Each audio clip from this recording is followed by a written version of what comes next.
Hi everyone, and welcome to Chapter 2 of Book 5, in which Paddington continues his adventures at sea. Chapter 2 is entitled Anchors Aweigh. Mr. Brown gazed along the broad deck of the Carenia with a puzzled look on his face. "Has anyone noticed Paddington lately?" he asked. "He seems to be acting very strangely." The rest of the family followed the direction of Mr. Brown's gaze and were just in time to see a familiar figure emerge from behind a lifeboat some distance away, stand for a moment staring up at the sky with a very odd expression indeed, and then hurry back to the rail. "He was all right at lunchtime," said Mrs. Brown. "I do hope it's nothing he's eaten." "Perhaps he's got something in his eye," suggested Mrs. Bird, as Paddington stepped backwards and then almost fell over as he bent himself double in order to peer up at the sky again. "He was tapping the barometer outside the purser's office earlier on," said Jonathan.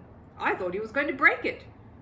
"And he's got some seaweed hanging out of his porthole," exclaimed Judy. "It must be something to do with the weather," said Mr. Brown, turning his attention back to the ship's newspaper. "Perhaps he thinks we're going to have a storm." "Crikey, I hope not," exclaimed Jonathan. "I don't want to miss the party tonight." "If I know Paddington," replied Mr. Brown, "he won't either. I expect that's why he's worried." Satisfied with Mr. Brown's explanations, most of the family returned to their various activities. After a morning spent exploring the great ship, they were only too glad to have a rest. Traveling on an ocean liner was an exciting event, not unlike being let loose in a miniature floating town, and with Paddington acting as guide, it was almost as tiring. During his long voyage, he'd made friends with a good many of the ship's crew, so that apart from visiting the shops, the swimming pool, the gymnasium, and various lounges, they'd also been taken on a tour of inspection of the ship's kennels, the bakery, the engine room, and many other places not normally open to the public. The only person who wasn't quite satisfied with Mr. Brown's explanation was Mrs. Bird, and she wisely omitted to mention that, to the best of her knowledge, Paddington didn't even know there was a party taking place that evening, let alone that he was going to it. From past experience, she knew only too well that whatever it was Paddington had on his mind, matters couldn't be hurried, and that all would be revealed in due course. Unaware that he'd been arousing so much interest, Paddington dipped his paw in a nearby mug of cocoa, held it up in order to see which way the wind was blowing, and then peered anxiously over the side of the ship towards the blue waters far below.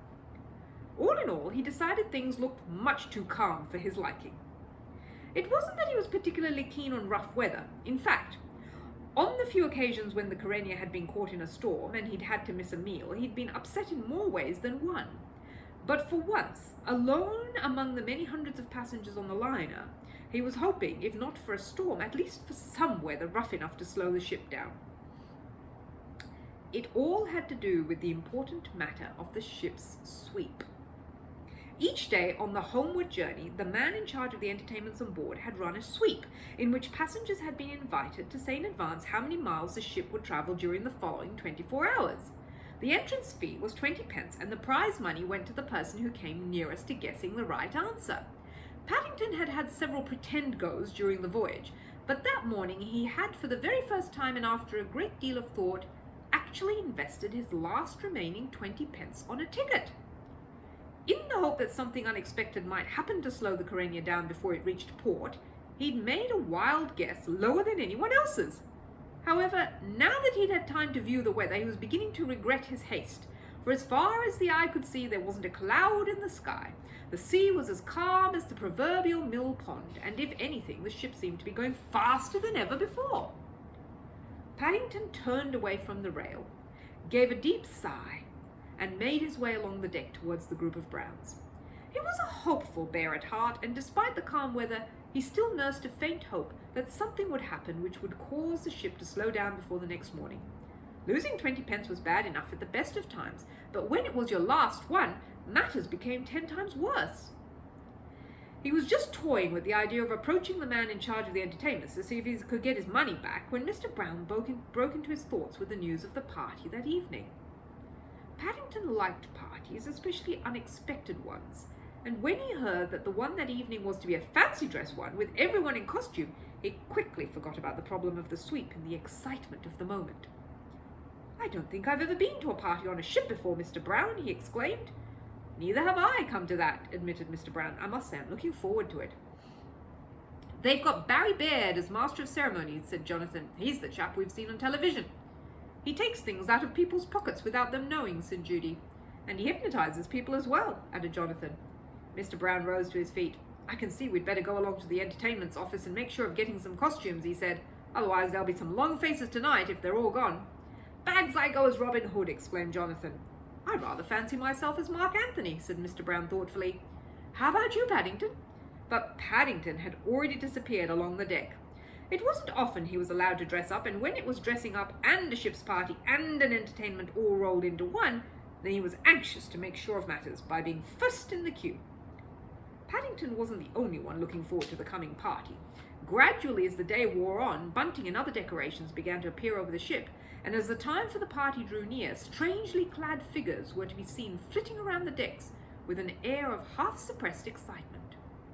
I reckon Paddington could go as himself, said Mr. Brown as they stood waiting for him by the entrance to the dance floor. I've seen at least 6 bears already. Mercy me, exclaimed Mrs. Bird. This isn't him coming now, is it? She pointed with her umbrella towards an approaching figure, clad in what seemed to be a costume made up of several lengths of black concertina and a piece of white cardboard. It's Paddington, all right, said Judy. That's his hat. I don't think it really goes with evening dress, said Mrs. Brown. It makes him look rather like a penguin after a night out. A penguin, exclaimed Paddington, looking most upset as he caught Mrs. Brown's words. I'm Beau Brummel, the famous dandy. Beau Brummel, echoed Jonathan. I thought he died a long time before evening dress. I must say you look more like a bow window to me, said Mr. Brown as he examined Paddington's shirt front. Paddington began to look more and more upset as he listened to the others. They didn't have many costumes my size left, he explained, giving Mr. Brown a hard stare. Well, I'm sure he didn't have marmalade stains down his front, whoever he was, said Mr. Brown lamely, as his wife dug him in the ribs. That's not marmalade, Mr. Brown, explained Paddington. That's glue. Glue, repeated Mr. Brown. How on earth did you manage to get glue down your front? I'm afraid I had a bit of trouble with my dicky, explained Paddington. It's a bit difficult with paws, and it kept rolling up, so I had to borrow some special glue from the carpenter's shop. The Browns exchanged glances. Well, they did say come as you like, said Mr. Brown. Quite right, said Mrs. Bird, as she followed Mr. Brown into the ballroom, and as no one here has even met Beau Brummel, who are they to judge?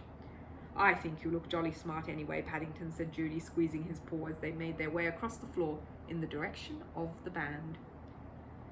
Paddington was very keen on bands, especially when they played loudly, and the ship's band, although it was only small, seemed unusually good value in this respect, particularly as several of the musicians had to play more than one instrument. At the end of the first number, he joined in the applause and then settled back in his seat as the leader, having bowed several times to the audience, raised his hand and signalled a fanfare on the trumpets to herald the arrival on stage of Bouncing Barry Baird, the master of ceremonies. Are you all right, Paddington? Asked Mrs. Brown as she saw him examining his paws with interest. I think so, thank you, Mrs. Brown, replied Paddington vaguely, but I think something's gone wrong with my claps. Mrs. Brown opened her mouth, but then, as the applause died down, decided against it. There were some things better not inquired into, especially when they were to do with Paddington. Up on the small stage, Bouncing Barry Baird clasped the microphone as if it was a stick of rock and beamed at the audience. Hello, hello, hello, he boomed. How are all me old shipmates? All right, thank you, Mr. Baird, exclaimed Paddington from his position in the front row, raising his hat politely. Barry Baird seemed slightly taken aback at receiving a reply to his question. I've got the bird before now, he said, looking at Paddington's costume, but never quite so early in the act. I can see you've got your fur billows on, Bear, he continued, pointing towards Paddington. In fact, come to think of it, you've even got fur. Below? Your fur billows. In the applause that followed, Paddington gave Barry Baird a particularly hard stare. Catching sight of it suddenly, Mr. Baird hastily averted his eyes and went on with his act. What is it, he asked. What is it? And I'm offering no prizes for the answer. What is it that has a green head, 6 furry legs, and 1 purple eye? I don't know either, Mr. Baird, called out Paddington, who had seen Barry Baird's act several times before on television. But there's one on your back. The applause which followed Paddington's remark was even greater than it had been from Barry Baird, and it echoed round the ballroom. As it echoed round the ballroom, the comedian put his hand over the microphone, leant over the footlights, and glared down at Paddington. Barry Baird does the funnies here, Bear, he hissed. So much for wit and humour, he announced, as he straightened up and showed a row of gleaming white teeth to the audience. Now we come to the serious part of the show.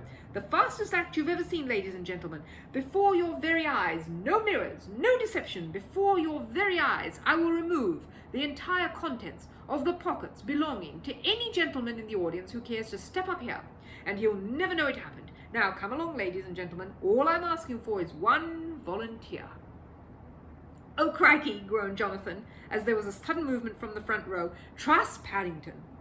Barry Baird seemed to lose some of his bounce as Paddington climbed up onto the stage, but he quickly recovered himself. A big hand, ladies and gentlemen, he boomed. A big hand for this young bear gentleman who's volunteered to have his pockets picked. He'll be lucky if he gets anything out of Paddington's pockets, murmured Mr. Brown. Barry Baird signalled to the band to start playing, and then, talking all the while, he hovered round Paddington, his hands gliding up and down through the air like two serpents. There was a gasp of amazement from the audience as he held up first a pencil, then a notebook for them to see. Paddington himself looked as surprised as anyone, for he hadn't felt a thing. Signalling to the band to play even faster, Barry Baird, his white teeth gleaming in the spotlight, circled the stage once more, waving his arms in time to the music. Suddenly he stopped, and the expression froze on his face as he slowly withdrew his hand from one of Paddington's side pockets. Ugh! He exclaimed before he could stop himself. What have you got in there, Bear? Paddington examined Barry Baird's hand with interest as the music came to a stop.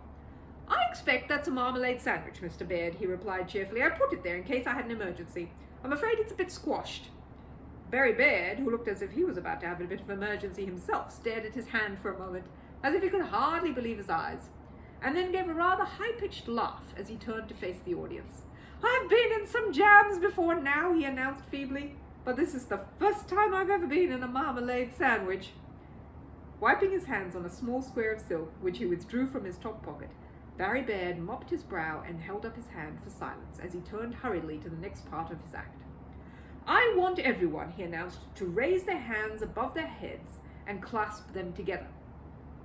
While the audience did as they were told, Barry Baird took a length of string from his pocket, tied a key to one end, and then set it in motion like a pendulum.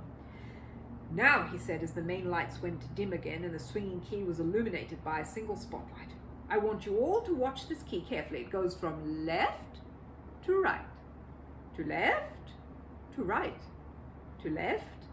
Barry Baird's voice grew soft and caressing as the light went lower. I've seen this trick done before, whispered Mr. Brown with a chuckle. You wait till they put the lights up again. There's always some chap who can't get his hands apart again. Gosh, groaned Judy as the lights suddenly went up and everyone relaxed. Look who it is! I am surprised, said Mrs. Bird. I should have thought Paddington would be more likely to hypnotize Barry Baird than be put under himself. Some of those stares he'd been giving him have been very hard. The audience fell silent as they watched Paddington struggle to try and unlock his paws, and even Barry Baird seemed himself slightly taken aback at the success of his tricks. Never mind, Bear, he exclaimed. I'll soon have them apart. Without further ado, he stood in front of Paddington and made several violent passes, clicking his fingers as he did so. The audience grew even quieter as Paddington's struggles grew more violent and Barry Baird's efforts to free him were obviously in vain. After some minutes, Barry Baird ushered Paddington behind some curtains and then came back onto the stage. I'm sorry, he announced, looking rather red in the face. That young bear's still under the influence. We shall just have to hope it wears off in time. Barry Baird made a half-hearted attempt to carry on with his act, but somehow the spell had gone for most of his audience, and certainly for the Browns, as they hurried out of the hall and round to the back in order to find Paddington. Where on earth can he have got to? Exclaimed Mr. Brown after they had searched the immediate vicinity without success. He can't have gone far, said Mrs. Brown, not with his paws over his head like that. Perhaps he's gone back to his cabin, said one of the stewards who'd been helping in the search. He led the way along a corridor and opened a door at the end. No, he said, not a sausage, let alone a bear. Never mind, said Mr. Brown, we'll wait in here for a few minutes. He's bound to turn up sooner or later. Mr. Brown tried to sound cheerful, but as they settled down to wait, and the minutes ticked by, even he began to find it more and more difficult. You don't think, began Mrs. Brown anxiously after some time had passed, I mean, he couldn't have fallen overboard or anything, could he? If he has, and he's still got his paws fixed together, began Judy. Knowing Paddington, said Mr. Brown hastily, he's much more likely to have fallen in a bowl of dough at the bakery. He rose and looked at his watch again. All the same, he continued, I think it's about time we did something about it, though where we're going to start, goodness only knows. Mrs. Bird gripped her umbrella. I know where I'm going to start, she said firmly, with the captain. With that, she stalked off down the corridor, leaving the rest of the family looking, if possible, even more worried than before. Although Mrs. Bird was very firm with Paddington at times, she was no respecter of persons when it came to looking after his interests. And it was obvious a little later on, by the sudden surge of activity on board the ship, that she had got her way with the powers that be. Men started running urgently about the decks, then somewhere far below an alarm bell began to ring, and shortly after that, with a series of blasts on its siren, the great ship started to lose speed. "Crikey!" exclaimed Jonathan, as a loud clanking noise came from the bows of the ship. "Things must be serious. They're getting ready to drop anchor." The captain of the Carenia looked up from his desk at the gathering before him. It was the following morning, and not only had the Browns, but quite a number of the ship's crew had been called to his cabin in order to investigate the events of the evening before. "So this is the young bear who caused all the trouble, is it?" he asked, staring at Paddington. I don't think it was his fault," explained the chief engineer, coming to his rescue. "If only someone had shouted 'bear overboard' instead of 'man overboard,' I'd have known. I had him down in my workshop all the time trying to get his paws apart." "What I don't understand, Paddington," said Mr. Brown, "is why you couldn't get them apart in the first place." "It was that special glue I used for my dicky, Mr. Brown," explained Paddington. "I must have left some on my paws by mistake." "Then, when he put them together, he couldn't pull them apart again," said Barry Baird, looking much more cheerful than he had done the previous evening. "Must admit, it had me worried at the time." "It's like that glue they've got in my carpentry set, Dad," said Jonathan. "It's some new stuff, and it only works if you get it on both surfaces." "I must have got it on both my surfaces," added Paddington. "That's why my claps went funny." "And by golly," said the chief engineer, "when it does stick, it sticks. Quite a job that young bear gave me." "I suppose you realize," said the captain, "you caused me to heave to last night?" "Heave to?" exclaimed Paddington with interest. "Not two," Paddington explained to Judy. "Two. That's quite a different matter.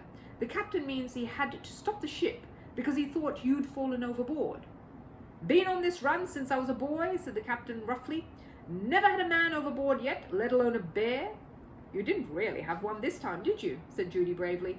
The captain thought for a moment. "True enough, young lady," he said at last. "Only trouble is, I've got to write me log out, and it doesn't look very good. Takes a bit of explaining, especially when the same bear wins the ship's sweep because we didn't make as many miles yesterday as everyone else thought we would." "What?" echoed Paddington, hardly able to believe his ears. "I've won the ship's sweep." £100 and 20 pence, broke in the first officer, handing over a large envelope. "I should count it to make sure it's all there." "Congratulations, Bear," said the captain, taking hold of Paddington's other paw. "Mind you," he added sternly, "if you travel in my ship again, you'd better not let it happen twice. Otherwise, me suspicions might get aroused, and I'll have to clap you in irons." Paddington looked most alarmed at the captain's words. "I don't think I shall be going to Peru again for quite a long time," he announced hastily. The captain broke into a broad smile. "In that case," he said, looking at the clock, "seeing as we're nearly back in England, I suggest we all adjourn to my table for breakfast. Might not get the chance again." "Well, I think you're very lucky, Paddington," said Mrs. Brown, as they followed the others down a long corridor. "It's not many bears who have the honour of being invited to sit at the captain's table." The captain paused as they entered the dining room. "Come to think of it," he said, "I don't know as I've had the honour of asking one before, especially one who's just won one of me sweeps."